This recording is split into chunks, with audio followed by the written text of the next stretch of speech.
if you want to give the old sales nipple a bit of a tickle.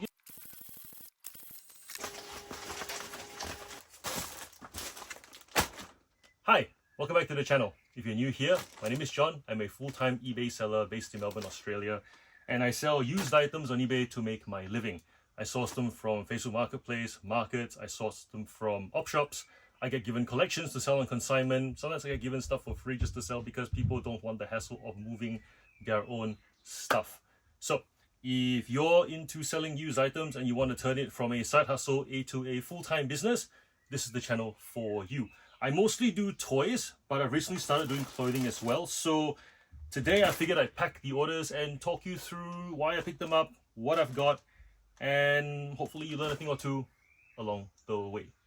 So first up, we sold some Kathmandu hiking shorts. Good condition, size 14. They sold for $19 plus shipping. We paid $2 for them. It's summer here in Australia, or we're heading into summer. Despite me wearing a hoodie, I figured it'd sell. And so this is going to somebody in Queensland, where it is warmer because it is further north, closer to the equator. It is a Portman's jacquard skirt.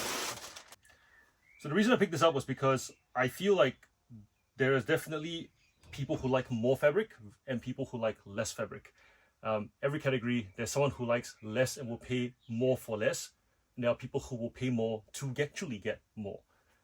It's not just the case with women's clothing, men's clothing as well. There are people who will like lighter fabrics, shorter sleeves, and people who like longer sleeves, thicker fabric, solid collars, things that make it feel like you're actually being dressed well.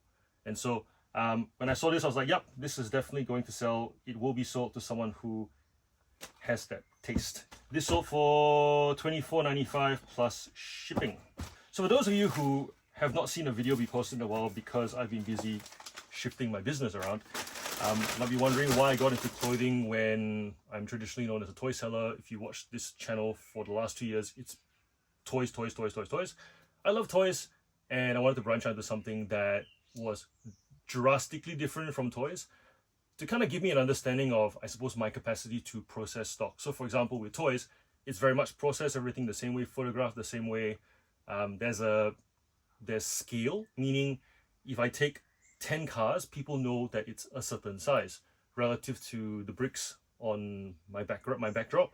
If I take photos of Thomas trains, people know wooden fits on wooden track. It's a standard size thing. With clothing, more measurement. However, with clothing, shipping obviously is a lot faster. Take photographs, put them in bags. If I'm not recording this video for you, I don't take them out of the bag. I just shove it straight into the satchel and away it goes. And that's one of the appeals of selling clothing. It's really fast to process. Actually taking photos of them takes a little bit longer because I flat lay it on the ground where I'm leaning over, measuring dimensions. I don't have the space for a stand-up kind of like a hang and shoot. I know some resellers do have that kind of carpeted or core flute or like a wooden board on maybe like a 20% angle where the item looks like it's a flat lay, but they're really standing up and taking photos. I don't have that kind of space because I've started out selling toys. And so part of this experiment is working out, can this actually be a good category for me? And currently the 90-day on the store is showing just over $3,000, which is great for a few months. We are doing, I think, 72 items every 90 days at the moment. So it's just shy of 1 item a day, which is pretty good, I feel, for an experiment. So yeah, that's part of why I wanted to get into clothing, to see if I have what it takes to process clothing. And so far, with the help of a lot of the members within our Discord community, we do have some really knowledgeable clothing sellers in our community, in our Discord community. I've been able to pick up some good brands that sell relatively quickly. Today I picked up a dress where it was at the top of the box because it just been put there, take it. And that's a good feeling. So sell-through definitely is quite important because we are, I suppose, there is the how much cash do you lock up in clothing. I'm currently only doing $2 to $5 per unit items, except unless it's like an exception, and I've got one here. So therefore, in terms of capital investment, not that much. For the most part, I'm ahead. The toys actually is more capital intensive when they think about it as buying collections, because let's say we pay $1,000 for a collection. Sure, we can split up over the several hundred items that are in there, but it is still $1,000 going out in one go, as opposed to say $2 here, you know, $5 here. You get the idea. Yeah, more thoughts to come, I guess. Also, when selling clothing, there's more to talk about with people in general, because when selling toys, unless I meet somebody who is into that particular category of toy, or they are a buyer for that toy, for example, parents for Thomas Trains, or grown men who collect action figures, when I'm in social settings, if I tell them I sell toys, there's this kind of like glazed look because they don't really give a shit, which is fair, because for the most part, toys are for kids. So then to hear a mid-30-year-old guy talk about how he sells toys for full-time living and enjoys and gets to play with toys every day, it's a bit strange. Clothing is a bit better because what I found is, you know, husbands know what brands their wives buy, the good husbands anyways, not taking a dig at the other husbands who don't, but you know, the husbands who go shopping with their wives know what brands they wear, and so they, oh yeah, I know that brand. So that's a conversation point with the dudes. And then there's also the women who are like, oh yeah, I do wear that brand's really trending. And there's like a productive conversation where I also get insight into what brands are looking for. I have the person who would wear the brand in front of me, and therefore I can actually profile the person and go, all right, so this kind of person wears this brand. And we're not talking about, you know, checking out someone up and down, although that also is relevant, because if you go to any brand, they will tell you there is that perfect size, that perfect silhouette, that perfect height, bust, you know, hips. Like, they've got somebody leg length that they are designing for.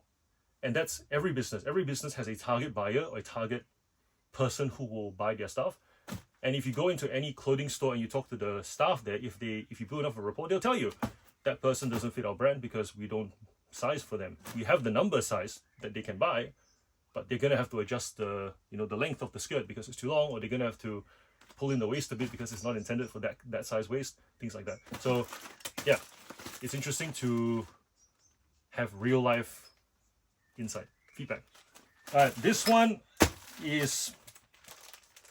is a Trenery linen dress. I'm not going to open it because it's quite long, but that's the print right there. And it is in an as new condition. In fact, this was one of the few op shop items that don't smell like op shop because it was donated and I got it more or less immediately.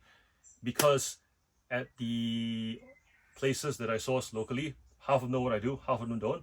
And this is one of the ones that knows what I do. And the manager said, do you want it? If you do, $15. Linen does really well, especially as we're heading into summer. And the boy is in the toilet upstairs. It is school holidays, so that's the sound of the flush that's in the toilet right there.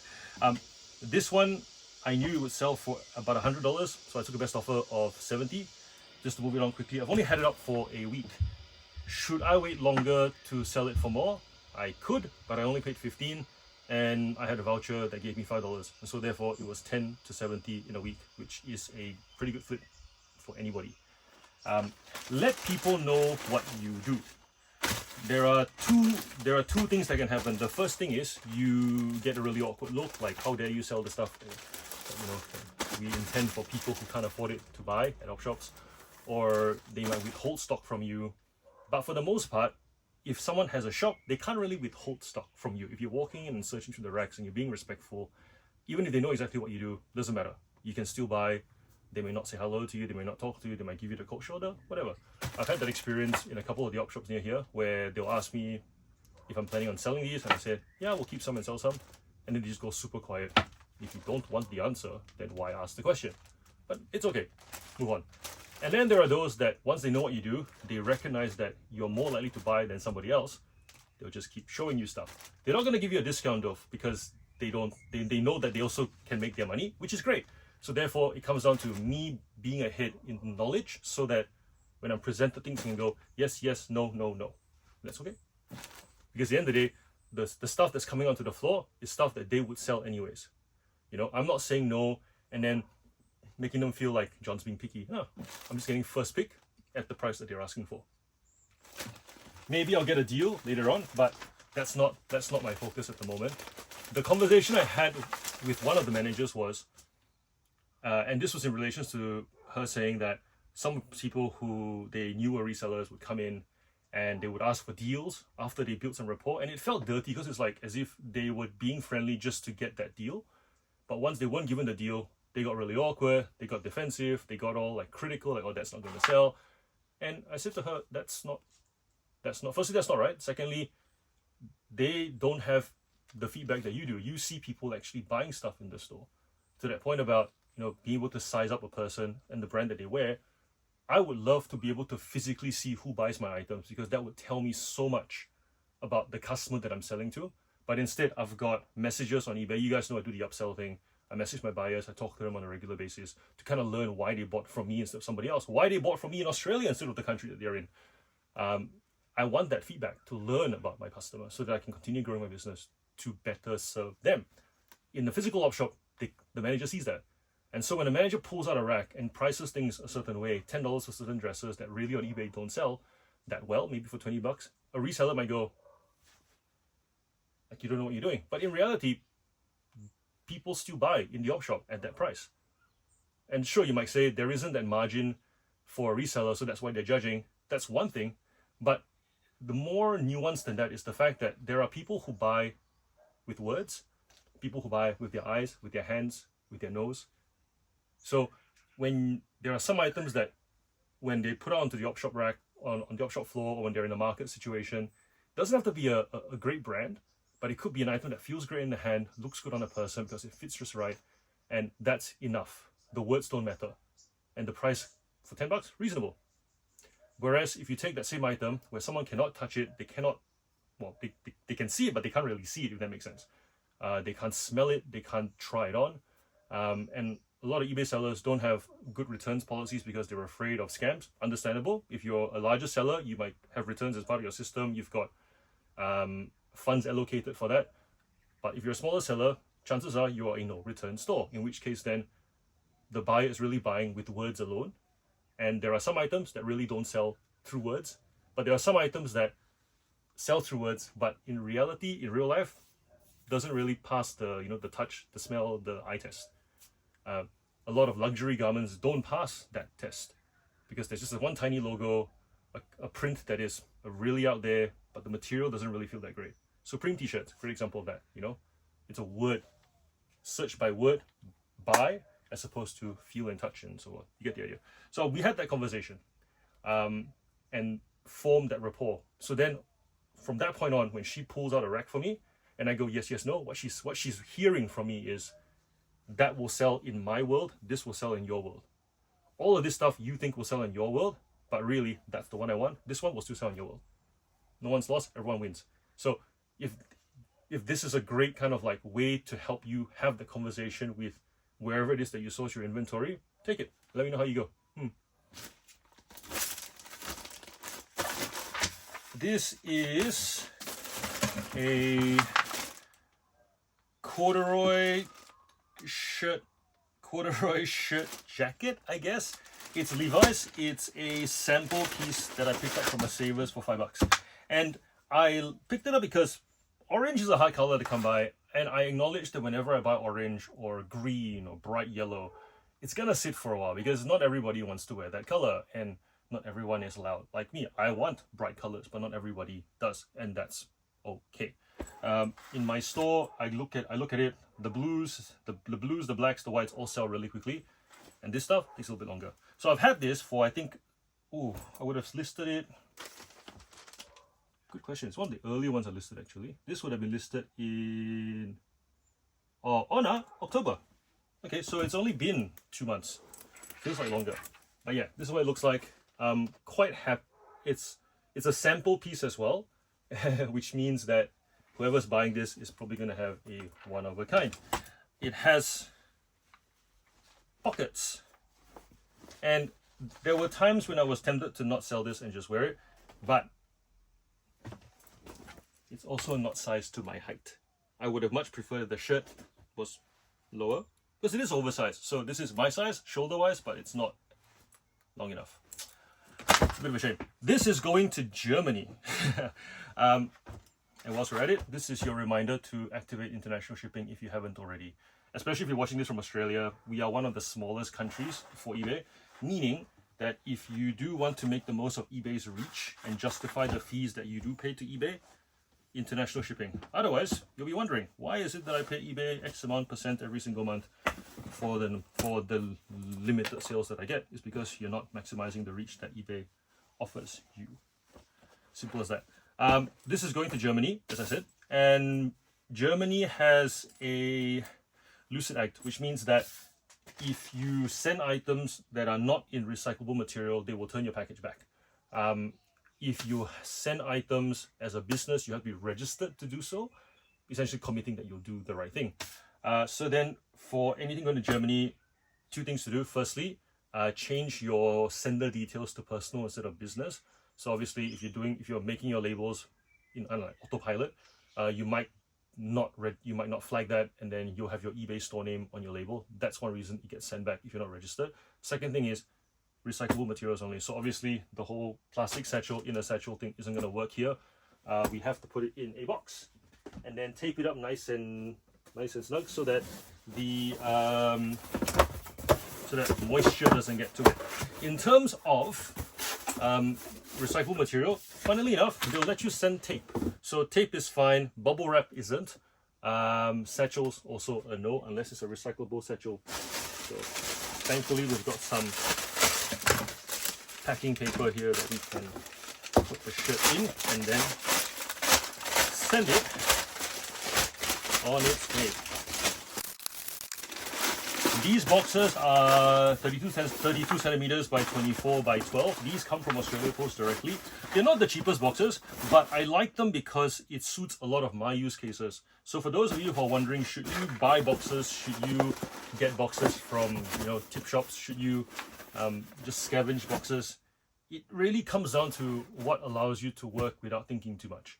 Because if you're just sending one item every other day, sure, put in all that thought, enjoy that thinking process. But if you're sending what feels like today, 60 something orders, then I don't want to think. I want to be able to know this fits this, pack and go. Yeah.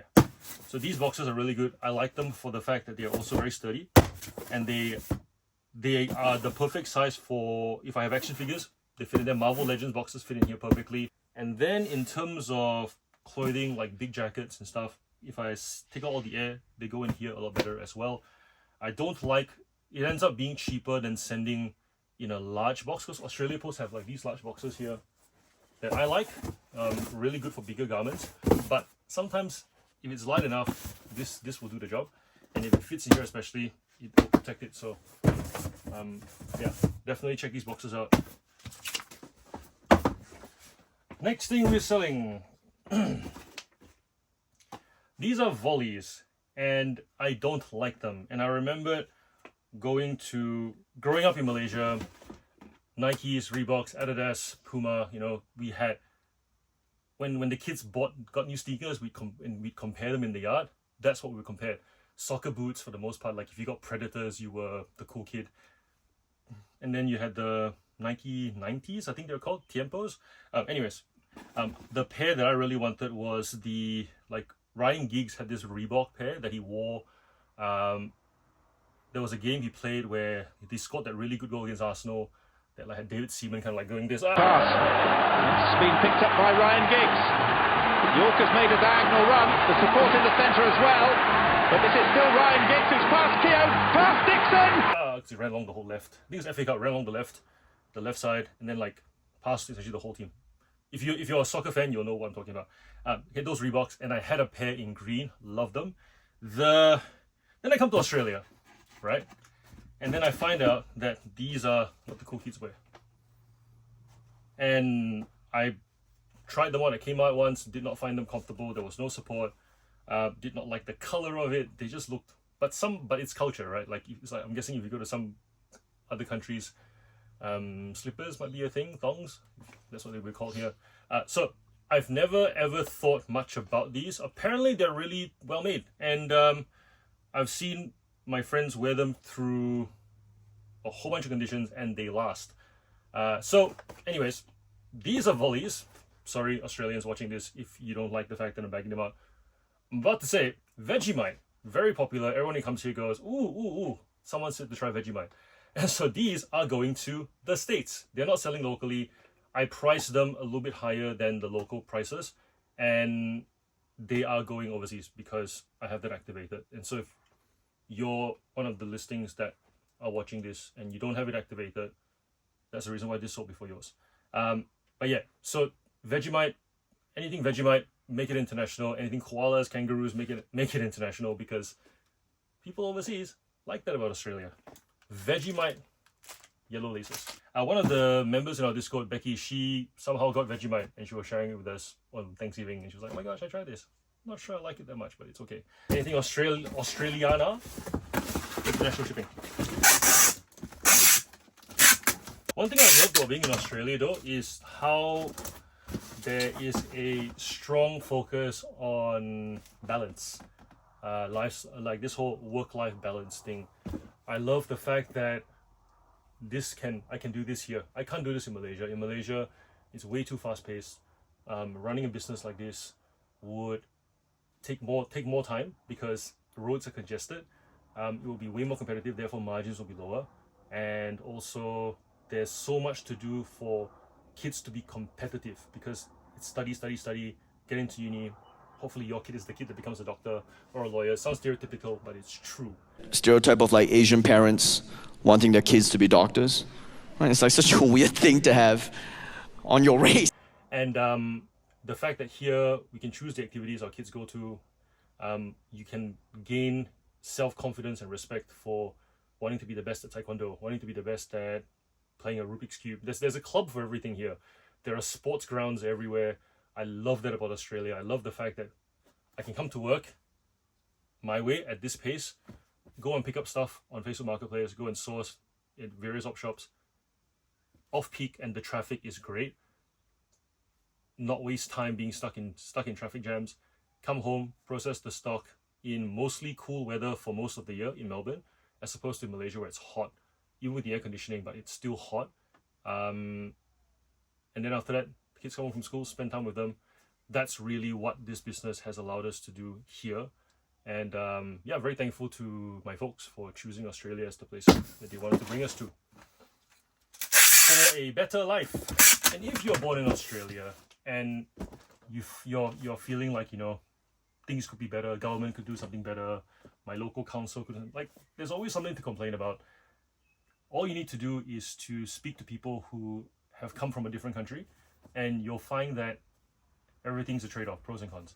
And when we come here, we don't come here because we have no other option. We come here for the most part because it's better. It's better. It's better for the things that matter, that we all care about. You know, time with family, time to rest and recharge, time to get to know the people that we care about. And being in Australia definitely really allows for that to happen. Yeah. So if you find yourself wondering, you know, if the job market's not that great, if you find yourself being like, can my boss this, my boss that, or the interest rate is this or that, like, just shift to, do I get to spend time with my family? Yes. Do I get to really get to know them better? Yes. I've got a fantastic relationship with my kids. I get to talk to them. I get to understand them daily. Something that I never got growing up because my parents were just focused, working hard, and that was the best that they knew how to do. And that allowed me to then come here to enjoy this life. So I never stopped being grateful for that. We just sold the Harley Davidson t-shirt for $40. Hey! I'll grab that and show you guys later. I'll pack some toys and then I'll head upstairs and I'll get that for you guys and I'll show that to you guys too. This is Sparks, the Red Dragon from Paw Patrol, from the Rescue Knights series. It's a retail arbitrage item. It sold for $29.95 plus shipping. We paid, I think it was $12 for it. I don't like retail arbitrage because it sits. If I was willing to sell it for $20, it wouldn't sit. When I think about the amount of money spent and I don't want to do more labor for less money, I find it very hard to go from the used model to the retail arbitrage model. Those of you who do retail arbitrage, I get it, and I know that that model works especially if you can work the labor element down. I understand that you can save time for you list one item and have multiple units. So I've got multiple units of this. You have to source it from multiple places too. So I kind of go, if I have to go to 10 different Kmarts to buy an item to then sell it for more on eBay, versus going to one place to pick up the same quantity of items, but I have to sit down and list them differently. I'm spreading my exposure across a wider range of items. If I buy a single collection, say 50 Hot Wheels cars in a collection, that's 50 different items, therefore it's 50 different hooks in the water, versus going to 10 different Kmarts, buying 50 of these, one listing, I save the time, but I'm waiting for that one, I guess, type of buyer to come and buy it over and over again. It's not as clear cut. I guess is what I'm trying to get at. It's not as clear cut. I know some people will say retail arbitrage is easy. It's not. It's just different. So yeah, let me know in the comments. What do you guys reckon? Do you do retail arbitrage? What aspect of it? How much of it forms part of your business? Hot Wheels cars, I definitely do retail arbitrage there, purely because the model links to what's in the store. So for example, if someone wants to buy a Mazda RX-7, if they're looking for one because it's new in store and they see the rest that's in my store, it leads to a multi-item order. And I'll put in the comments what my average order size is quantity-wise. The link justifies the purchase because it's there to bring in a lead. So I'll make like $1 or $2 on those ones, which I'm fine with, purely because it leads to there being more being bought in the store. But for one-off items like this, not a fan. Make me a fan. I don't know everything. I'm good at what I do, but I'm not above every element of it, and I definitely will not say that it's my place to comment on it with authority. So yeah, if you guys have an opinion on retail arbitrage, scenarios where it's super profitable and worth it for the effort, let me know in the comments. I think the other aspect is the fact that retail arbitrage is easy. You know, someone says this item sells for X amount of dollars, everybody can go find that one item. But when we're talking about buying collections of used items, there's enough variety there, variance there, that actually requires some form of studying in order to sell it effectively. And I don't think the majority of people are willing to put in that effort, because it feels like if I'm not going to be this kind of seller, if I'm not going to be a clothing seller, if I'm not going to be a Hot Wheels seller, if I'm not going to be an action figure seller, why am I putting in the effort? So therefore there needs to be a vision of what I want to be, therefore I will put in the effort. And that is kind of a nice defense for people who have put in the effort to study a category and continue selling it. But retail arbitrage, you don't have to do that. You don't need a vision, you just need to want money. So if you happen to hear someone say, hey, Star Wars TIE fighters haven't been made in Lego for 10 years and they're releasing one now, you'll grab more. You might make $5 a set on Facebook Marketplace, but hey, it's easy money. There's no need for any directional vision to enjoy that reward. I think we've talked about these on the channel before. These are the Pixar Cars color changer range. So they change colors when you make them warm. They go for a bit because they are not widely available, and but there are a whole series of play sets built around this, where a kid will launch a car off a ramp and into a changing place with water, and it'll come out the other way, a different color. Yeah, so this is that range. How do I make it warm without... Should I blow on it?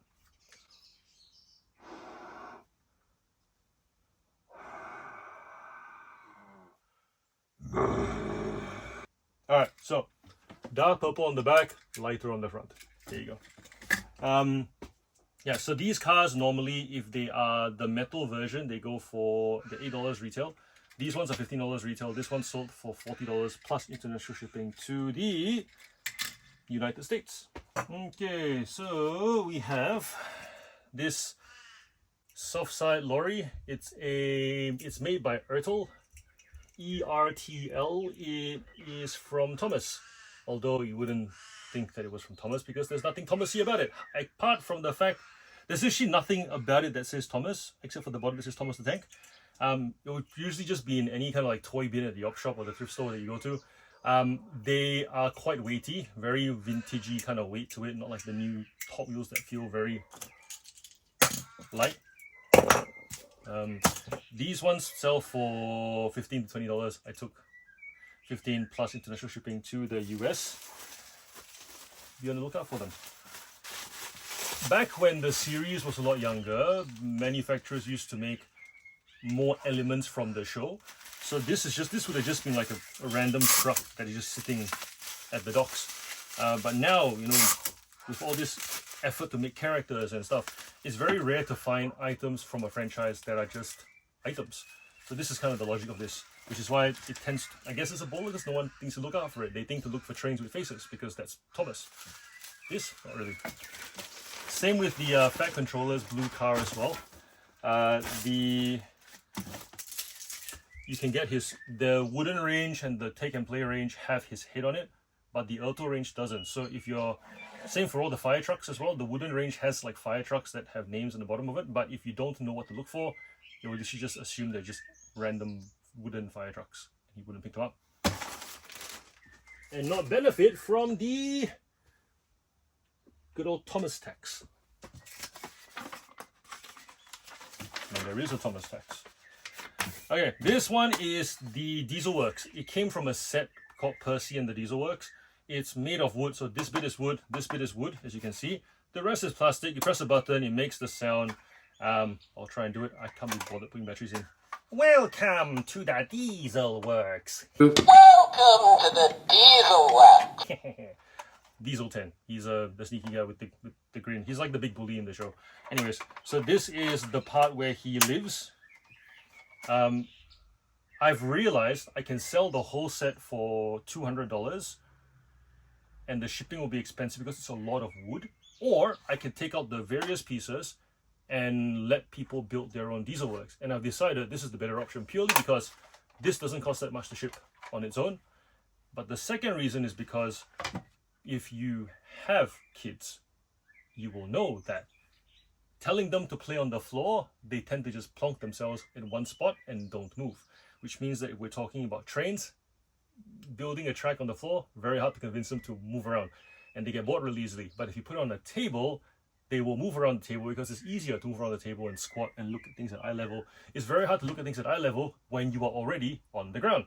And, you know, lying down in a random, like, if you imagine you built this giant track, you have to make space to be able to lie down in between the tracks to be able to look at stuff at eye level. It's very frustrating. Table, easier to do. And if you have these train tables, you also realize that it's quite hard to incorporate full sets in multiples of them on tables because there are limits to how far these things can go.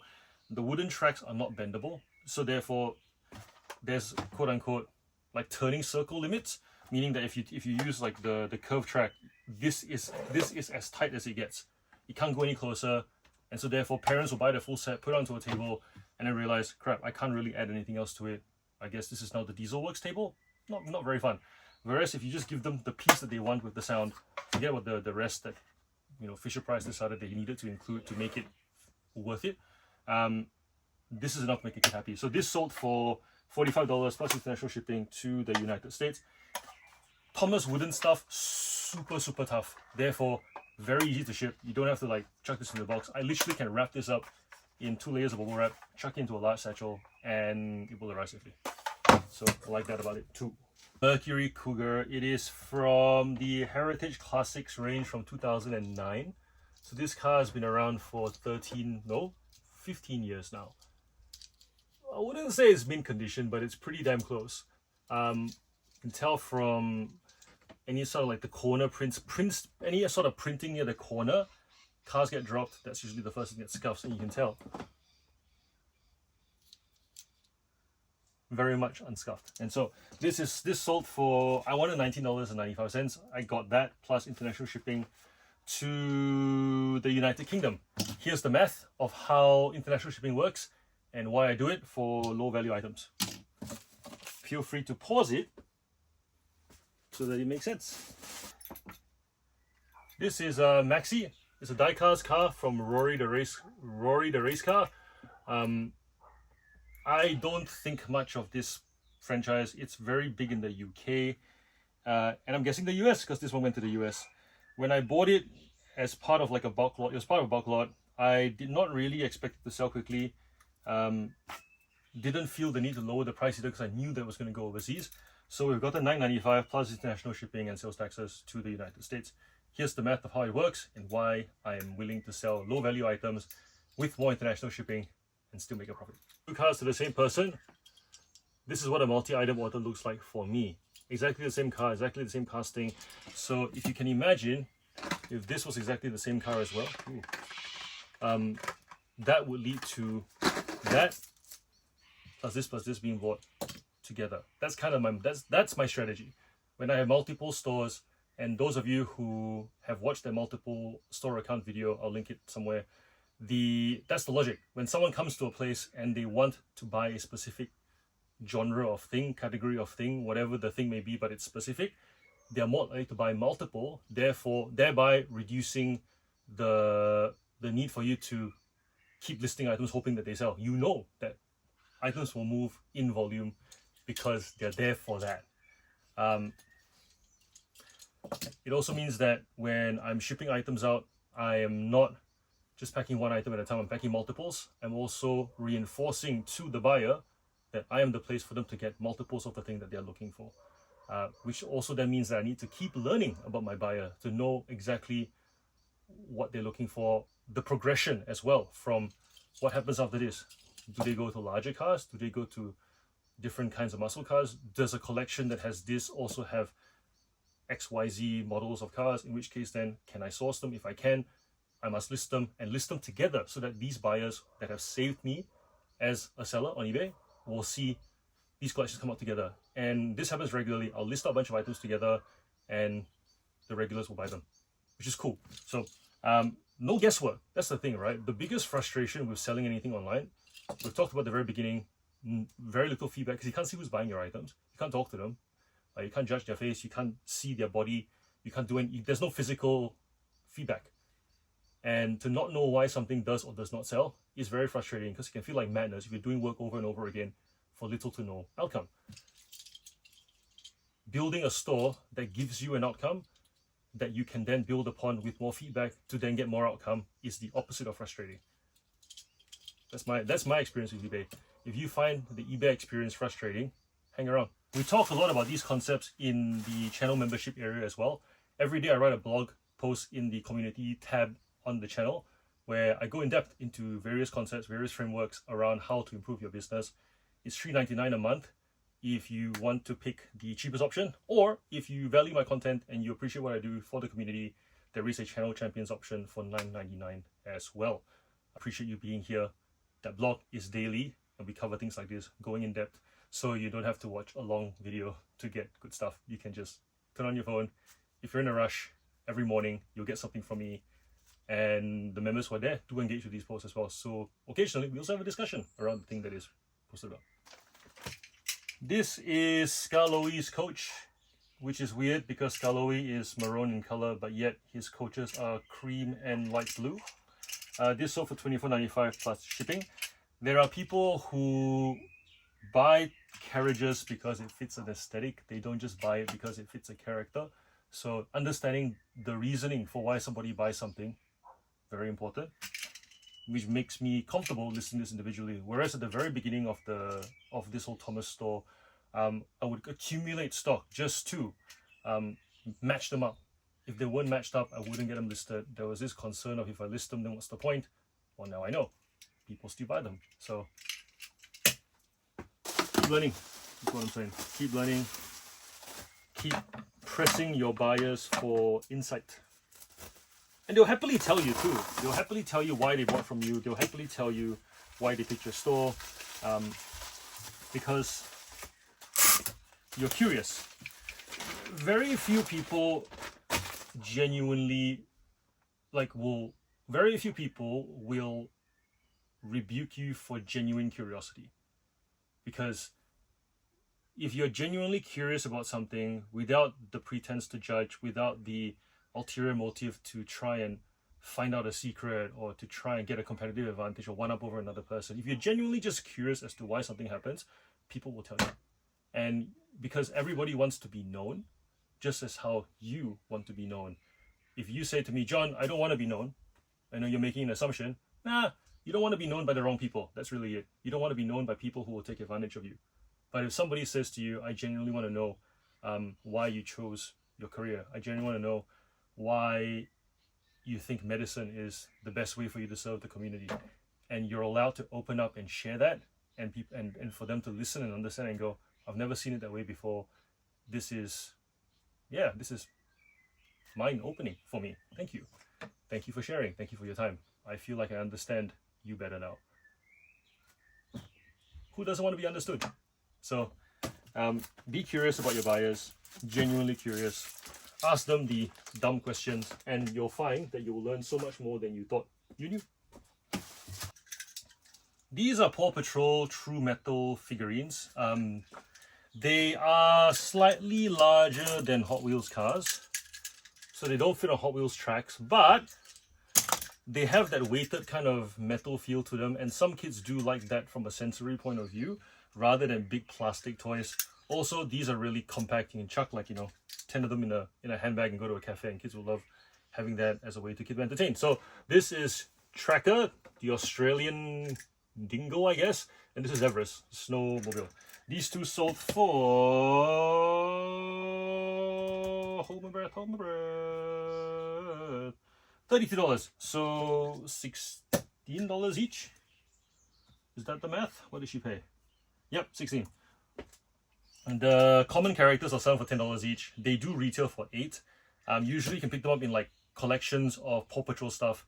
I don't do that anymore because I was lumped with all this big Paw Patrol stuff that I end up just putting on Marketplace. But in the meantime, it just took up space. I will pick up these if they are the only things in the collection. For the most part, parents want like $3 each for them. I think that's how they work it out. They go, I paid $8 for it. I guess $3 is fair. 2 feels too cheap. So yeah, if they are the rarer characters in there, essentially it's a $3 to $20 flip. So I've started stocking this in my store, and it follows the same concept, by the way, as the rest of the store, because the rest of the store is based on streaming services, bolstering the demand for a franchise. Therefore, if a kid watches these, well, in the case of the Dragon before, if kids are watching the Night Rescue, Castle Rescue series, then they'll want to find the Dragon. And guess what? Kmart doesn't have it anymore because it's a 2-year-old product. So therefore, they have to buy it from me or whoever else has stock left over from that retail arbitrage little binge. Same model. Having something that keeps demand warm so that you can continue to supply that demand, because the retail channel is done with it already. They've done the retail thing, the sale thing, the clearance thing, liquidation. They're done with it. They're not restocking it ever. The rest of the demand that is new demand, because there's a streaming service, there's a YouTube channel, there's an event or whatever, or a child in the schoolyard keeping it hot, or that friend that you have coffee with tonight that says, hey, we played Street Fighter a lot growing up. Yeah, you come with like, crap, I want a t-shirt. I want an E-Honda t-shirt. Good luck finding one now. It's not current. It has to be vintage t-shirts, or you go to some Etsy store. That's a reseller's job, to provide the supply for demand that is revived, awoken. So clearly the Street Fighter t-shirt thing is more of a one-off thing. Streaming services, much more consistent way of keeping demand warm. Dino trucks. I think they're called Dino trucks. Yeah. Man, Dino trucks was an interesting discovery for me, because streaming service, once again, lots of kids like it. Very hard to find the stock here because they didn't get released from, I think Big W had them for a little bit. Kmart never took them on, or Target for that matter. So it was very much like a Big W, Toy World, Toys R Us kind of situation. So to be able to find if you can find like the bigger storage cases. So this is Tyrux, Tyrux the T-Rex. Tyrux, if you can find like the giant Tyrux with the giant swinging wrecking ball, that one you can get like $200 now. It's massive. I've sold it for about $150 back in the day when I managed to score one, because his best friend is a little reptile, like a reptile looking thing, lizard, iguana looking thing, and it's tiny. It fits on here, so you can imagine the scale of it. That thing, if it's big, just to get that character in a playable size as well. That whole setup was amazing. Really, really cool selling that. And actually, when I sold it, I was still kind of new to selling on eBay full time, and I still had this fear of being scammed by people. And so when I sold it, I get a message, I think a couple of weeks later, the guy goes, you didn't include the reptile. And I'm like, huh? you didn't include it. His name is Revit. And I went, no, I did. Did we check this compartment? Then like 2 days of nothing. I go, oh shoot. Anyways, he goes, oh, I found it.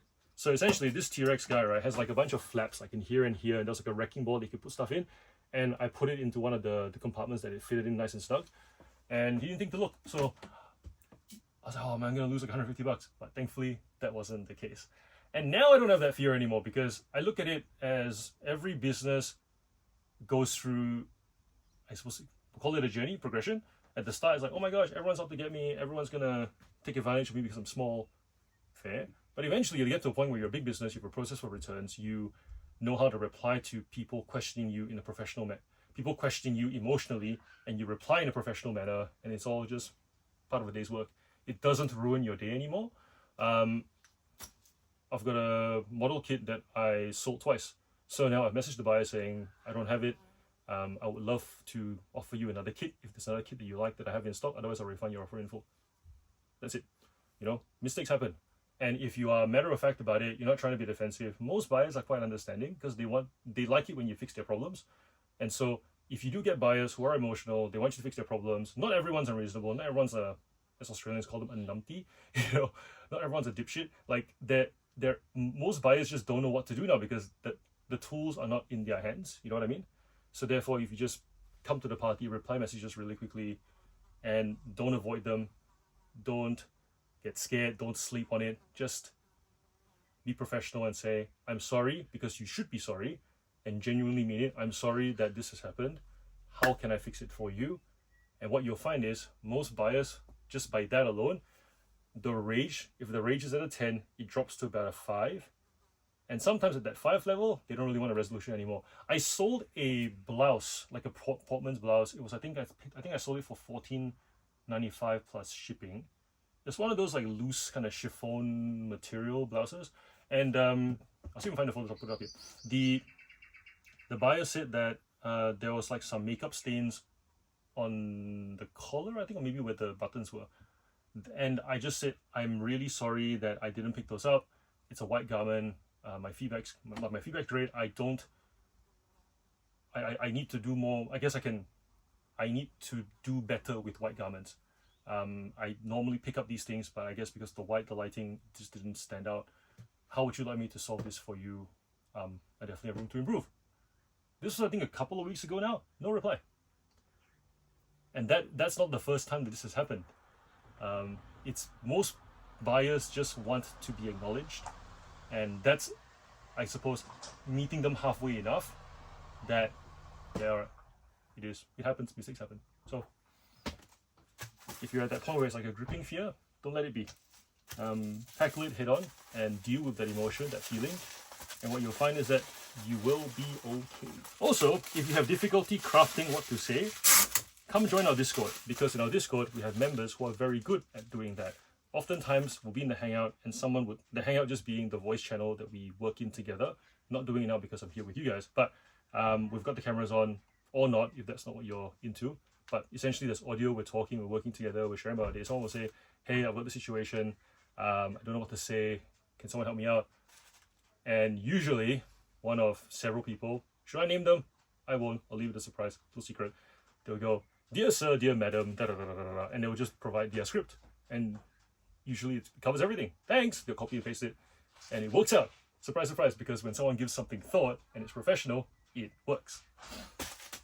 So yeah, if you don't have a community you're in or that you can work with during the day, if you're doing this reselling thing alone, even as a side hustle, if every day you're doing a couple of hours or less even, you just want to do it with the company of others, or if you are my target market, which is someone who does it at night when everyone's gone to bed and you just want some company because it's hard to validate something when you're alone and no one supports you, and you wake up and people just go, hey, people in your house go, why is the house messy, taking up too much space, and you just want that support. That's really what I'm passionate about. You're the person that I want to look after in our community. It's called the Meaningful Hustle, because hustling without meaning is pointless. Because I was that person for a while where Jen and the kids would go to bed and I would be on the laptop listing on my own at night. And then I started doing these YouTube lives where I would be listing on camera with you guys joining in. That was a great suggestion by Matilda. And we did this whole Pomodoro thing where we would work for an hour and then talk for about 10 minutes and work for an hour again. You can probably find some of the old clips on the live tab in this channel. And then eventually we went off to Discord, because on Discord we can do two-way. And so then with two-way, it's not just me, you getting to know me, I get to know you too, which is brilliant. To that point about wanting to be understood, wanting to be known. What better place to be known than in a safe, positive, wholesome, reciprocal, helpful space. That's the Meaningful Hustle. So the links in the description is all over my socials. If you'd like to join, come, it's free.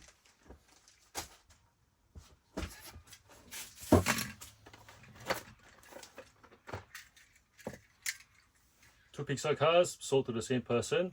The point about having a range so that whoever comes to your store can fulfill all their wants all together. These are from the Cars 3's show. These are the next gen racers. So in a world where we imagine piston cups, where NASCAR is no longer stock cars with petrol, it's these electric cars. That's what Pixar have reimagined. So yeah, these two cars sold for $16 plus shipping, so $8 each. They are relatively scuffed. You can't really tell from this distance, but yeah, you've got like, fender scrapes and whatnot. They also retail for $8, so therefore we got retail for scuffed cars because you can't find them anymore. Ryan Laney is still available in a newer range. Still need to hunt for them in whichever store you buy toys. Meaning you can go to Kmart and find a bunch of Lightning McQueens because it's the most common one, and then not find any next gen racers. Denny Suarez hasn't been made for a while, so therefore he's the impossible to find one now. These John Deere vehicles they look cheap like this, but in reality you've got rubber tires. There's a full metal base. They're made by Ertl / Tommy. Ertl, Tommy, John Deere. Like, what can go wrong, right? You've got Tommy makes really detailed toys, strong plastics. The toys don't snap easily, anyways. As opposed to a certain Moose brand that makes the Bluey toys. Far out, those things snap. Very brittle plastic. And then you've got Ertl that's good for diecast vehicles. So you've got like a metal base at the bottom. That's a proper metal base. Rubber tires, and then John Deere, tough. So these ones I picked up for $2 each from a lady who was pricing, who didn't do, what's the word? Her listings didn't have the name of the thing. It literally just said toy and then a number. Because I'm guessing that was her way of kind of keeping track of things. So I say, is this available? Can I buy it? Sold, I'll collect it. She'll be like, just confirming you want these numbers. And be like, yes. And then when I went to pick it up, it was from a church. And I think what's happening is they're getting a bunch of donations to raise money for, I'm guessing, whatever. And they don't care what the toys are. They've just kind of roughly picked numbers based on what they know. So I'm guessing, because Hot Wheels cars are $2, they went $2 for these. This sold for $10 plus shipping. So this will go into a box. And yeah, so I managed to get, I think, like 15 of these for $2 each. And they all sell for between $10 to $20. If you're sourcing a marketplace and you click on enough listings that look the same or similar, Facebook will keep recommending to you those listings, even if the wording is not there, which is pretty cool when you think about it, because Facebook's algorithm is based on recommending for you, meaning that even if you don't search for it, eBay, like eBay, if you don't search for it, you don't get. You can save sellers and then scroll, I guess, based on what sellers list, but it's not recommended for you. It's not like as if when you go to your save search of save sellers, you will get the listings that you like from that seller. You'll get everything from that seller, because it's a ask and you shall receive type situation. Ask explicitly and you shall receive. Don't ask and you don't get anything. Compared to Facebook, which is like, you can go onto Marketplace and just go and just keep scrolling. And for the most part, it's items that you would consider anyways, even if you don't want them right now. So if I am someone who likes fried chicken and I talk about fried chicken, I look at fried chicken things, and I've bought fried chicken on Facebook before, they will show me listings for fried chicken, maybe because I might be interested in it right now, maybe not, but they'll still show it to me anyways, and they'll show it to me more or less amongst other listings that I might buy now or not. So that's very much the difference between both those platforms. And if you're considering going onto Facebook instead of eBay, just remember, general Facebook Marketplace reach is abysmally low compared to eBay. We talk about international shipping, selling items in a globalized economy to people globally. Facebook is not that place. Facebook Marketplace is not that place. You'd have to go to a Facebook buy sell swap group specifically, which then means if you're a casual seller with no intention of having a concept store of selling action figures or being like a Minecraft store, such that you would be inclined to join a buy sell swap group specifically for that interest group, eBay is actually the better platform because your generally one-off item will still reach everybody in the world who searches for it within reason, promoted listings and all that kind of stuff. Don't blast me in the comments around like, oh, but eBay hides some listings. That's not the point here. In theory, as a concept, like eBay shows your listing to everybody in the world who searches for it, as long as you make international shipping available. But yes, if you want to give the old sales nipple a bit of a tickle, yeah, promoted listings. That will increase your chances of items rising to the top. But once again, if you're one of the only items on eBay for that particular search, your listing will show. I'm really looking forward to the Christmas period being done. Today is Monday the 9th of December, which also will date this video if I take forever to edit it, but I'm hoping to get this out in a couple of days. Feeling inspired. In terms of sales wise, it's been good. So I've been putting YouTube and community stuff on hold a little bit to focus on selling because I am a seller first and foremost, YouTuber second. That being said, I am looking forward to doing more stuff with YouTube next year. Probably won't be like super regular, super long kind of thing. That's not the goal, but rather to try a few things. So stick around if you're interested in that. Seeing what I do, I guess. Mostly around tracking, mostly around systemizing this space, because at the start of the channel, there was talk about getting a warehouse, but now I'm actually really wanting to just be here. So we've got plans to shuffle this whole area around, have designated zones, having like various clipboards in various places to kind of keep track of tasks that need to be done, doing regular stock takes as well. Rob was really key for that one, like just hearing how he does his regular stock taking throughout the year. This is getting to that size where that would actually be beneficial. So will be like clipboards along shelves to do stock takes, I guess monthly to start, so that way by the end of the year it's all done rather than it being like a 2-day process, once a year, sometimes twice a year. So yeah, there's that. So designated zones, working through like walking paths. You'll probably come through here, through to the crawl space to take photos. We'll put more shelves in. I have more of these IKEA shelves already. I did toss up getting the warehouse racking shelves, but then in terms of my inventory, which is like Hot Wheels cars, action figures and stuff, this is the most compact it's going to be. So whilst there are gaps in the shelving, if I get warehouse shelving, I can make the shelves closer together, but that would mean then I'm losing this space to shelf space, literally the space the shelving actually takes. So I've actually gotten more of these Trofast tubs. I'll probably swap out a lot of these like stepped ones. As you can see, this was kind of hacked together, like 2 steps and one in the middle. This was more from when we first started, not knowing how big this was actually going to be, but back when this was a single garage operation. So I've got a lot more of these vertical ones at my parents' place. I'm going to bring them in, and then we're going to line them up and then get the lighting sorted as well, so that we've actually got tube lights for every single row. So this place will be a lot brighter, a lot clearer. Yeah, so that's going to be January, February, March. That's going to be that project, because sales tends to dip for toys during that period and then climbs back up again that March, April period. So I'm pretty excited to get that going. I've got some friends who have agreed to do that as paid work as well, which is really cool. Acknowledging that not everything has to be a solo operation. Yeah, pay for help. Pay for help to get things done. That's essentially it, because if you pay for help to get things done, things will get done, and then you'll be able to progress. So that's on the cards. Very excited for that to happen. Looking in terms of YouTube stuff, we'll be doing more reporting on that as well. So I'll be tracking my time, looking at how many items on list, how many items sell, how many messages I send to buyers, how many times they reply back. We're going to cover all those things to really understand the inputs and outputs of the business. That will be a channel membership perk. So if you guys want to be part of that, today we've got a long ass like pack and talk.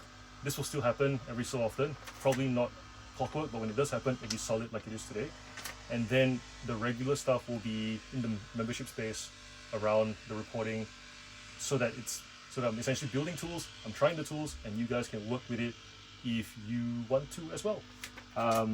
We'll do Q&A lives, things like that around those tools as well, so that you guys can question the holes that you see in what I'm doing, and we can have like really robust discussion around how to very specifically grow our businesses instead of just buying what feels good, because that's where we start, but that's not where we want to be forever. So there's no plan for a warehouse, there's no plan to turn this into this gigantic thing. This business actually makes more money than a lot of people think it does, which is also quite nice. I like that.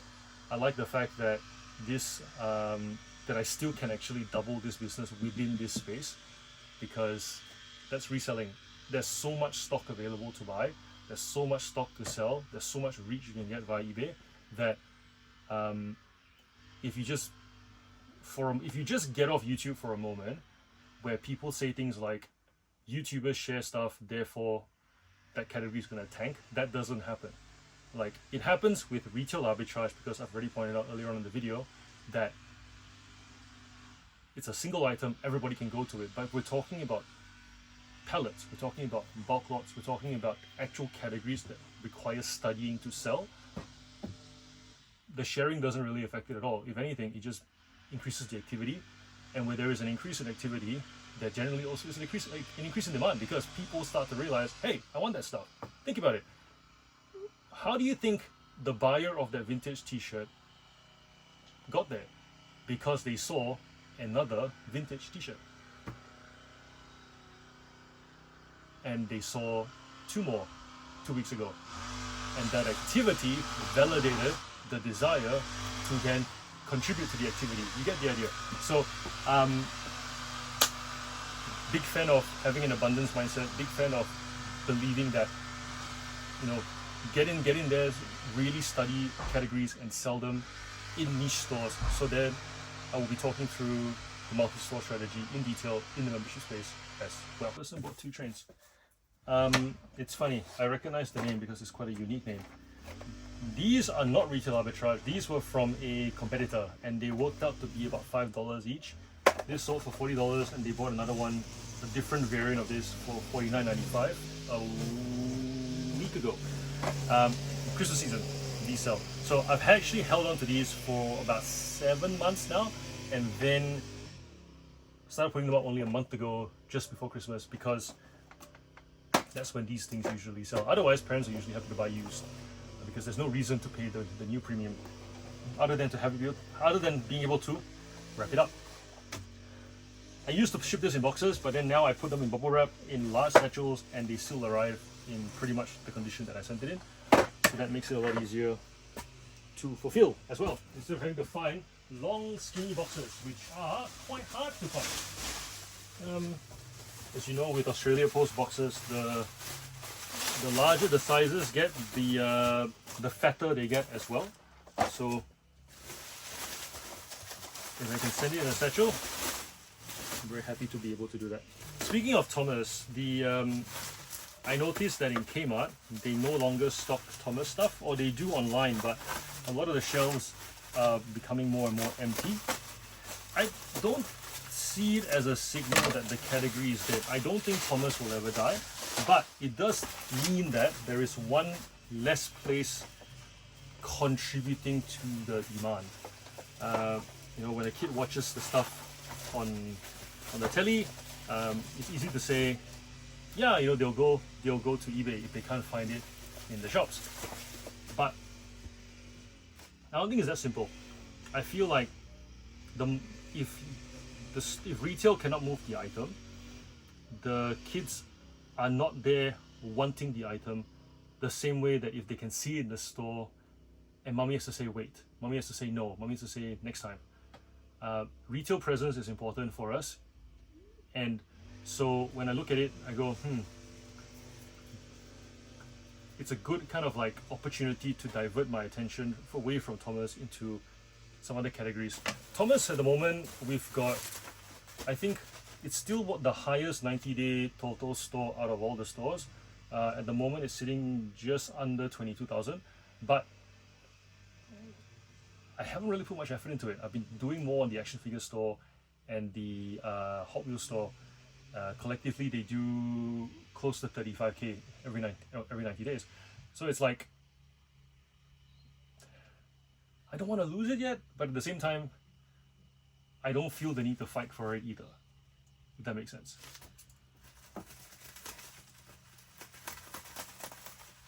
And I feel it's more because I've got options. And that's really the appeal of the multi-store strategy. It provides that clarity. I can imagine if I had all my toys lumped into a single store, I'd be sitting on 10,000 listings, and it'd be quite unclear which store, which category I promote more. And of course, you know, with some time sitting down on a spreadsheet, like extrapolating all those listings via CSV and comparing it to orders, like there's enough data there that I could probably work it out. But let's be real, none of us are doing it. You know, none of us are wired that way. If you're wired for spreadsheets, you're generally not a reseller. You generally prefer your spreadsheet type job. And so then it's easier to have it separate and actually watch, I suppose, the various children behave differently as opposed to just lumping them together and not having that visibility. It's really helped me to make decisions around how I source, what I list, when I list, how intense I go on various stores, especially now that I'm on meds for my ADHD, as opposed to in the past where I would just follow the thing that I thought was selling. Still got me to where I am though, funnily enough, which goes to show if it was that competitive, if it was that hard, if it was that complicated, that shouldn't have happened. But clearly, there's enough pattern spotting there for me to be able to get to where I am doing this full time. And now to go even bigger than that, to provide even better for my family than that. That visibility via separate stores, big key to that, because we can actually sit down at the dinner table and I can pull those numbers out and say, hey babe, this store hasn't been doing as well as this other store. I reckon here's the reason why. We can work it out based on what we see in the market, what we see on Facebook Marketplace. We can look up listings and say, hey, these particular listings are not selling for what we used to pay for them. And she'll say, yeah, you know, you used to only pay this much and now you pay this much. So it starts by having them separate first so that we can have that conversation that focuses on each bucket rather than going. And yeah, you know, admittedly, when I started YouTube, it was annoying to not be able to kind of share with you guys my total sales. But yeah, like, it doesn't really matter. I think you guys have followed the channel long enough to know that I'm not full of shit. I know what I'm doing. So I don't feel the need to tell you exactly how much I make because you guys can see for yourself. I'll throw a couple of numbers here and there and back it up. But at the end of the day, not having a single store with that number that I can screenshot and put it on the screen, it's not a thing. I'm very happy with the multi-store strategy, and every time I get into a new category, it's a new store because it provides clean data, it provides clean feedback, and it allows me to grow faster, make decisions faster, and yeah, make money faster. That's really it. That's what we all want, right? This probably doesn't require much of a mention. This is a standard Thomas train from 2001. This is a 60th anniversary Thomas train with shiny paint. The wheels have kind of chipped a little bit. This stuff comes off obviously because the wheels rub on track. This and this, along with these two special edition Diecast trains, they sold for $41 plus shipping to a regular buyer. I think it's pretty obvious their motivation for buying these trains. Please don't pay up for special editions unless special editions are boxed. I know because special editions can feel, you know, you can, oh, it's special, I'll pay up. No, for the most part, most people see special editions as just the regular item, meaning if you'll pay 10 for this, they'll probably just also pay 10 for this, unless it's mint condition or it's in the box and it's supposed to be displayed. In which case then you also have to acknowledge that there's a trade-off. They're only selling to that buyer who's going to display, not to play. Yeah, just because it's a number of listings I see where it's special edition, limited edition, it's priced with that tax. I'm like, no, you don't get it. The buyer for this item doesn't want that way. Just something to think. This is Douglas. We sold him to a regular buyer. This is from 1997, I think. Yeah. So quite worn condition. If it was mint condition, we could get closer to $80 for it. But in this condition, we're looking at $35 plus shipping.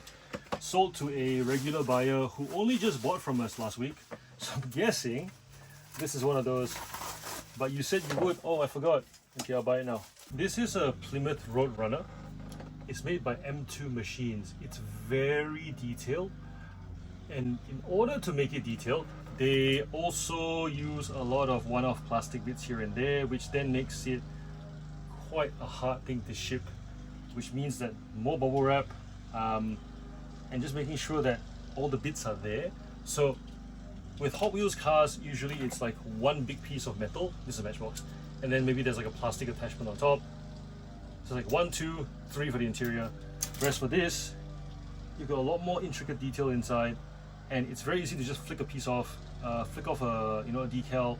And so when I got into diecast, I had to be super careful, I suppose, like really study each car and the brand and the way they make things. Otherwise, if I ship it all the same way, I would have got a lot more complaints for these, for damage and so forth, compared to the Hot Wheels car. So always be, I suppose, learning the intricacies of the things that you sell, rather than just assuming that it all can be shipped the same way.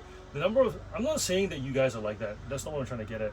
But I definitely have experienced sellers who will come into, I guess, a Facebook group and just say, that's how I always ship it, like, and not realize that you're not a manufacturer selling things at retail where the fulfillment has been thought out to be standardized to the range that you're selling at the time. You're selling everything, you're selling anything, and therefore everything and anything goes in terms of packing as well.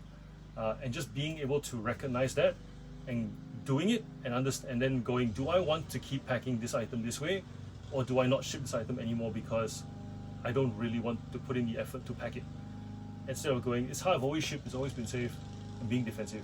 So please recognize that whilst yes, we're in business, yes, we sell a product, yes, we have packing material, but ultimately, because we can sell anything and everything, everything goes, and you owe it to yourself and your business and your buyers to figure out the best anything and everything of the fulfillment process too.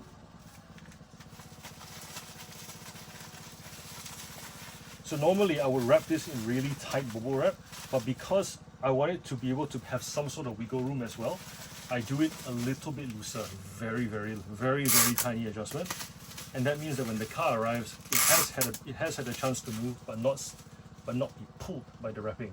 You know that feeling of like, if you wrap something too tight and then there's a sudden movement and the wrapping pulls on it, if it's a small plastic bit, it will come off.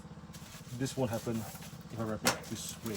Packing parcels is not my favorite activity. It is the first thing that I offload whenever I get tasks, because it does not help this brain stay focused. I don't like it. It's not engaging enough. It's just and I think we're allowed to have the thing that we don't like doing in our businesses, and this is it for me.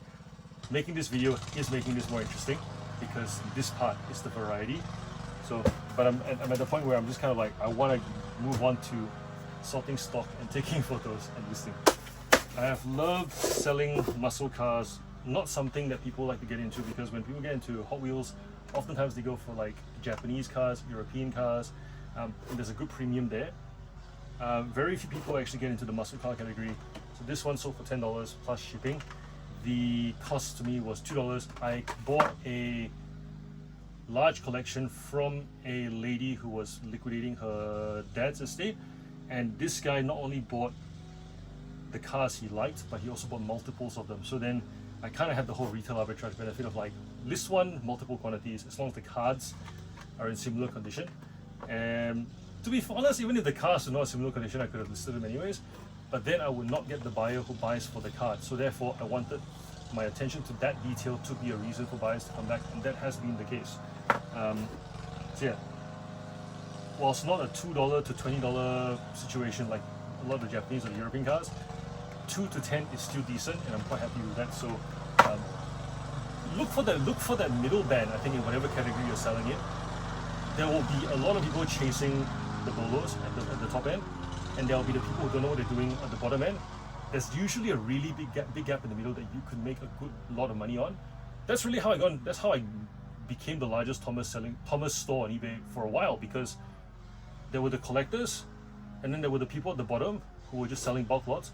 Nobody bothered to part them out and make them in the middle, and that's all I did, and did combined shipping and upsold them, and then multiple orders, and then here we are. So is there a middle band in your category? If there is, let me know in the comments, and really massage that, because sure, 2 to 10 is not 2 to 100, but 2 to 10 regularly is great. It's not frustrating, it's reliable, it's, as they say, bread and butter. Another bread and butter item, this is a Ford Fiesta. It's in the Hot Wheels Racing livery. It's got that blue, that signature Hot Wheels blue, Hot Wheels on it, Hot Wheels Racing. Hot Wheels Race Team, this over $10, paid $2. And this is a Mazda CX-5. A very common family car, very popular among mums and dads, because it is able to hold a car seat and also go zoom zoom. We sold that one for $5 plus shipping. This person bought this item on Friday. I messaged them and said, would you like to buy more? We can fit X number of trains into your parcel for no additional shipping. They said we would like to buy this one. I sent them an offer for $45. I had this for $55. They did not accept it, and then they later realized that they were too late. And then after that I said, just buy it outright, and I'll refund you the money. And that's what they did. So therefore, $24, $45 simply for asking. I talk about this all the time on the channel. If you want to double your sales, triple your sales, quadruple your sales, upsell. And it's as simple as contacting buyer, letting them know that you have a range of items. Oh wait, you have to be a niche store to do it. That's why I have a niche store, and that's why you should have a niche store as well. Because you can recommend things to your buyers, and then your buyers can say, oh yeah, I would like that, I would like that. Is that weird? No, because that's what every traditional business in the real world does. You go to a restaurant, they'll recommend, would you like this to be paired with this? Wine with steak, lemon, lime and bitters with a pizza, I don't know, would you like fries with that? When you go to any online store, people who bought this also bought. You might like this. Upselling is everywhere. And it's something I did every single day in my banking career, and I understood that the more you can sell to someone, the stickier they will be. And that process of upselling someone is a conversation that allows you to get to know your buyer better, and if you're able to get to know your buyer better, you will be able to serve them better and repeat this process over and over and over. Again, growing your business faster than others who do the set and forget and don't talk to their buyers. So yes, talk to your buyers, upsell them, and you'll be surprised how good of a retention rate you'll have on your business. If upselling is something that you are interested in learning more about, and you would like to explore that in addition to the multi-store strategy, that's something I'll be focusing on for channel members in the membership space next year. We'll be tracking how many messages we send, how many replies we get, what the return on those replies are, all that good stuff. If you're here just to find out what sells, how to do basic eBay, I'll do those videos too in the channel free section. But if you'd like to become a channel member and go deeper into those numbers, I'm welcome to join me in the channel champions tier for that. That's what we'll be doing starting next year. So we sold this Batman Arctic Zone figurine for $17.95 plus shipping. Person paid express for it. I don't quite get this figurine. Like, doesn't really move very much. The arms don't quite bend much. It just does this. It doesn't do this. So I'm guessing it's just gonna go on a shelf for a kid to play with. But yeah, didn't come with weapons either. The legs don't even go outwards. They just bend at the knees, kinda.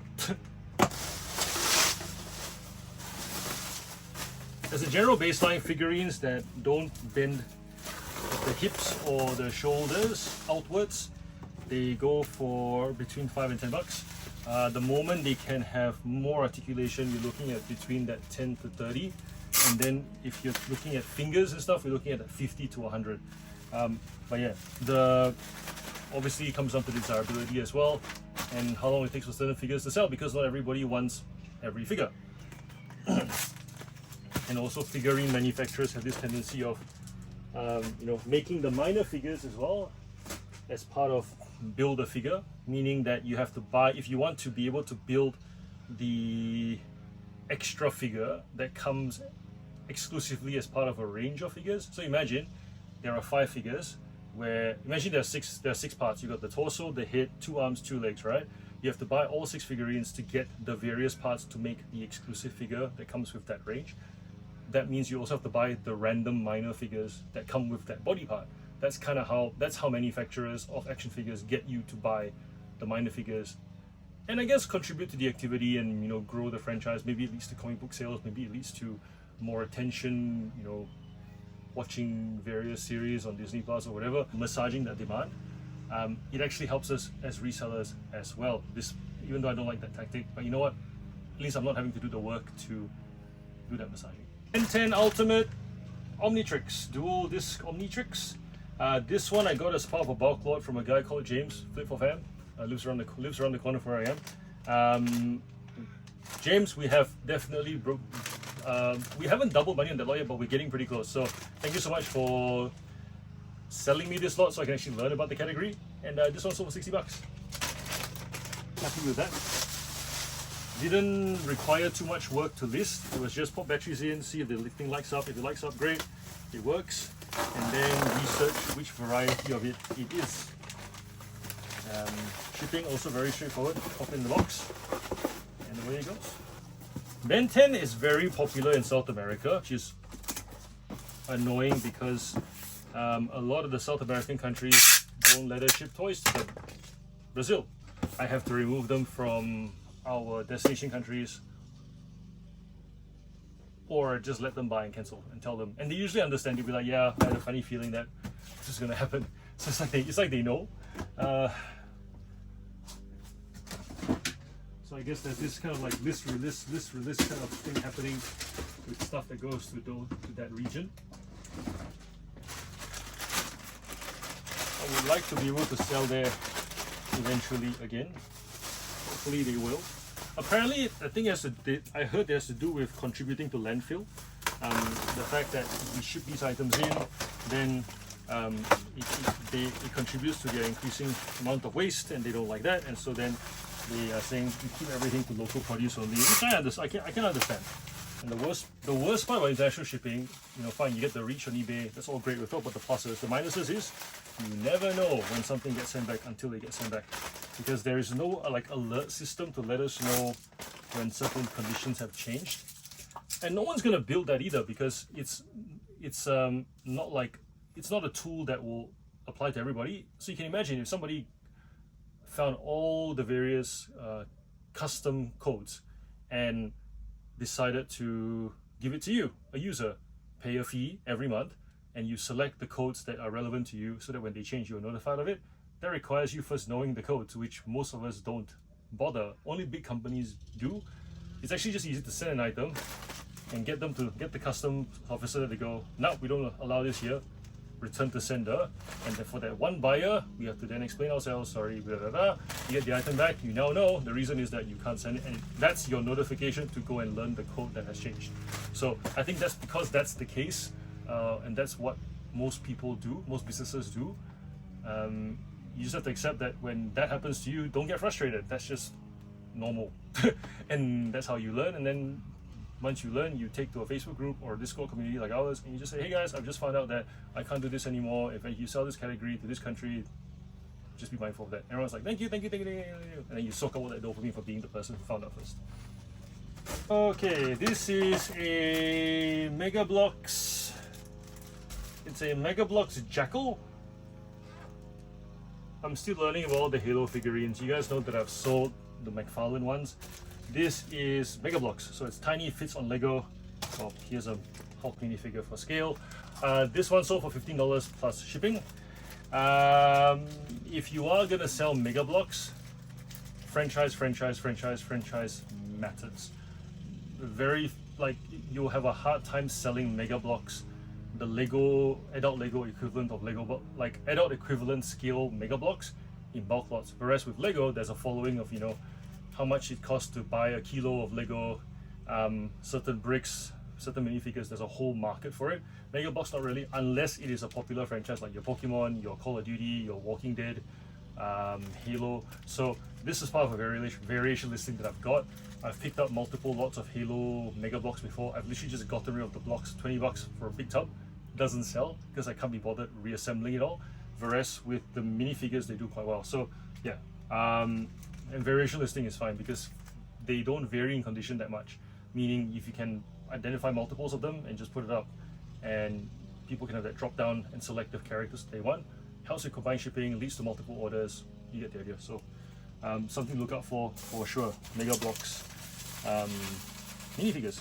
Right, so this is a Hulk minifigure. Came from the Wrath of Loki set. There are variants to Hulk. You've got the smiling face, you've got the torn pants, you've got the purple pants, magenta pants, blue pants, the Avengers suit, the one where they go, I think they time travel, they walk to like a different multiverse. I can't remember the exact details. If somebody wants a particular Hulk, they'll pay for this one. Otherwise, any Hulk will do for most kids. I am definitely selling this to a collector or to someone who is specific on Hulk, not a kid. You can buy lots of fake Lego as well, where the studs don't have the word Lego on it. This one does. So if you look on the inside of the foot, you'll see Lego and the code of the item that it is. Fake ones don't have that. So yeah, worth looking out for, because you can't remake this one. You can, you know, like certain characters with the various body, you know, hair combo, you can recreate it.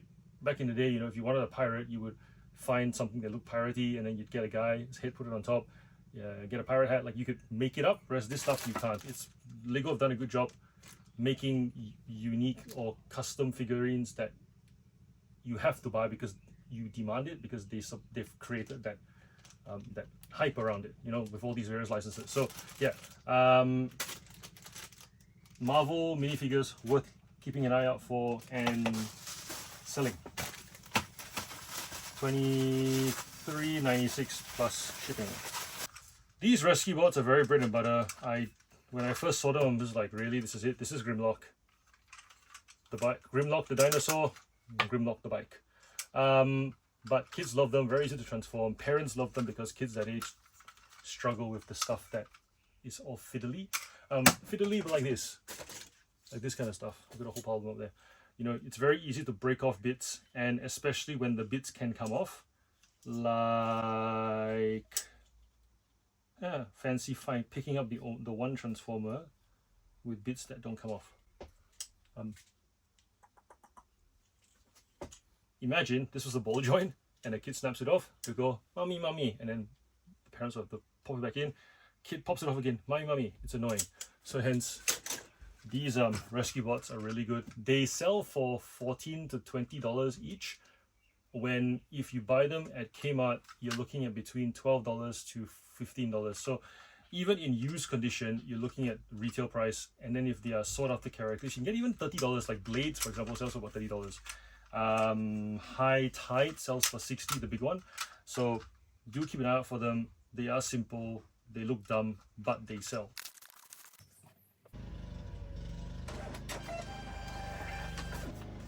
Lucky last item to pack, and then we'll get some lunch. It is 1 o'clock. My shirt. So this Harley shirt we picked up for $5 at the Salvos. No, Vinny's. It was Vinny's because there was a whole collection of bike shirts, and this one, whilst the front is average, Harley Davidson Honolulu, the back, oh look at that, I ain't sure you pretty. But yes, and actually, even in putting it into the bag, I wanted to make sure that she was visible, because when you unbox an item, you want to be greeted with like when you unbox a MacBook, right? If those of you guys who have bought a MacBook before, any other laptop for that matter, when you open it, you're greeted by almost like the item that you want covered by a sheer plastic layer, as if to tease you, like, I'm here.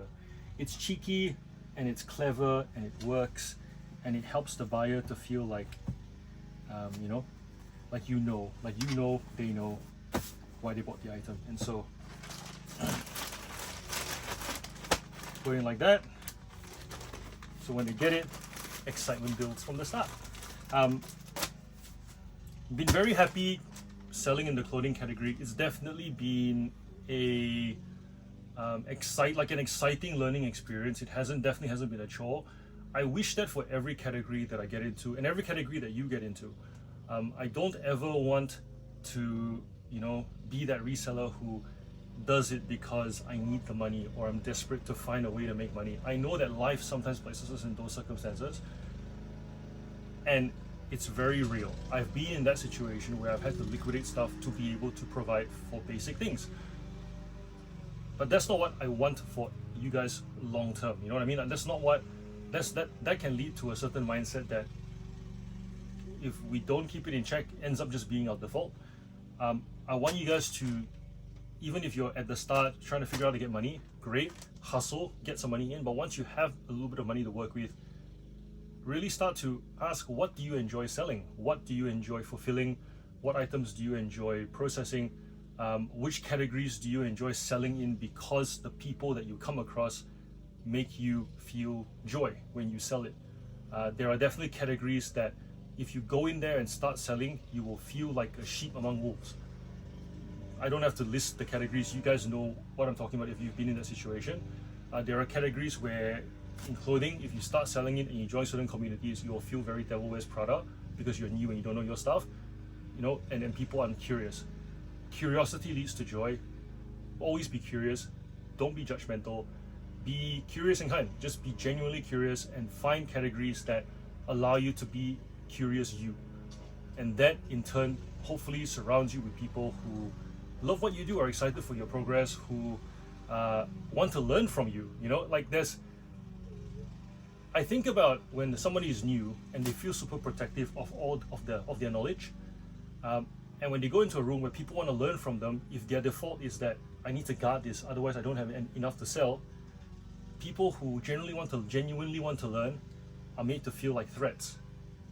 But if you are someone who wants to build on your knowledge and validate your knowledge and continue to grow, and you are just as curious as those in the rooms that you join, when they ask you and they want to learn from you and they say that they've learned from you, that gives you joy because it validates the little that you know, and you can go, right, out of the 10 things that I know, I may not know 100 things, but of the 10 things I know, these 5 things I can build upon because the room tells me this is good stuff. I brought something that nobody knew, and it makes you excited, and that's what I want. I want you guys to be like, whenever you do this. It takes a lot of effort running your own business. It takes a lot of effort being your own boss, wearing the various hats to keep this thing going, to keep this thing growing, to keep hope that and excitement that you can grow this into a thing that will meet a lot of your, not just needs, but wants, So find ways to keep joy, sell in categories that you love, surround yourself with a community that will genuinely be curious about what you do and seek to learn from you and teach you as well, of course. One such community is our Discord community called the Meaningful Hustle, because hustling without meaning is, meaningless. Also, consider becoming a channel member for the daily blog. I've been doing it we're coming up to 100 days now. Surprise, surprise. Never thought I would be doing this consistently for 100 days because ADHD, but I have had my meds, and it has helped me to kind of really be structured and focused. I will do a video on the whole ADHD experience with the diagnosis and stuff at some point in the future. I'm still learning about it, but I've definitely seen that I'm a lot more consistent in little things rather than just constantly swinging big and missing big or making big. So that's definitely going to be a change in 2025. I look forward to, sharing that journey with you guys here on the channel and also within our Discord community. So yeah, thank you for being here. Thanks for watching this video. I hope you had an awesome Monday of sales as well. And till next one, take care, be kind, peace.